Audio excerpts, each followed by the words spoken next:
Airport Salutikar সড়কে টং দোকান ঘিরে মাদক সেবন, এলাকাবাসীর মানববন্ধন প্রতিবাদ সভা অনুষ্ঠিত হয়েছে। বিস্তারিত দেখুন প্রতিবেদনে।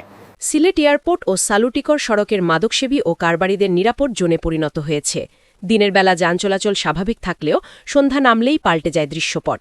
রাস্তার ধারের ছোট ছোট টং দোকানগুলোকে কেন্দ্র করে গড়ে ওঠা এই মাদক সিন্ডিকেটের প্রতিবাদে ফুঁসে উঠেছে এলাকাবাসী।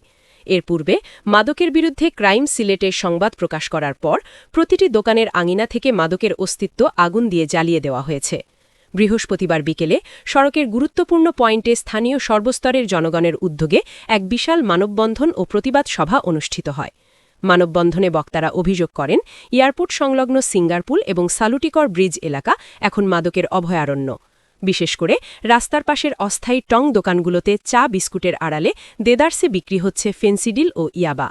প্রতিদিন সন্ধ্যার পর শহর ও শহরতলি থেকে মোটরসাইকেল, প্রাইভেট কার ও সিএনজি অটোরিকশা নিয়ে শত শত তরুণ ও মধ্যবয়সী লোক এসব দোকানে জড়ো হয়। গভীর রাত পর্যন্ত চলে মাদক কেনাবেচা ও সেবন। এতে করে সাধারণ পথচারী ও স্থানীয় বাসিন্দাদের নিরাপত্তা বিঘ্নিত হচ্ছে। হাতের নাগালে মাদক পাওয়ায় স্থানীয় স্কুল কলেজ পড়ুয়া শিক্ষার্থীরাও এসবে জড়িয়ে পড়ছে।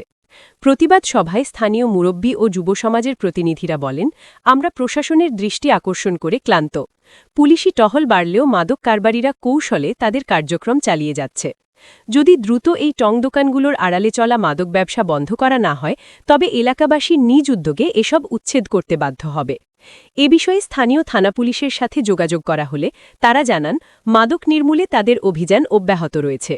সুনির্দিষ্ট অভিযোগের ভিত্তিতে খুব শিগগিরই ওইসব চিহ্নিত পয়েন্টে বিশেষ অভিযান পরিচালনা করা হবে। যে আপনারা এদিকে ছাত্র লেখাপড়া করে জিও করে, আপনারা যদি মাদকের তো ব্যবসা হয় বা মাদকে তো জিও হয়, তাহলে তো ছাত্রছাত্রী লেখা করতে পারতো না, লেখাপড়া করতে পারতো না। আমাদের সিলেট 1 আসনের বর্তমান এমপি জননেতা জনাব খন্দকার মুক্তাদির ভাই এই মাদকের বিরুদ্ধে জিরো টলারেন্স ঘোষণা করেছেন। এই অত্র অঞ্চলে কোনো মাদকের ব্যবসাকে রাখবেন না, উনি আমাদেরকে আশ্বস্ত করেছেন এবং আমরাও ওনাকে আশ্বস্ত করেছি যে এই এলাকায় কেউ যদি মাদকের ব্যবসা করে আমরা তাকে প্রতিরোধ করব ইনশাল্লাহ। আমাদের এই এলাকা একটা ভদ্র এলাকা।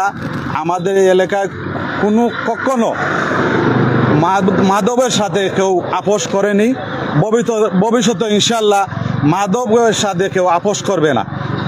আমরা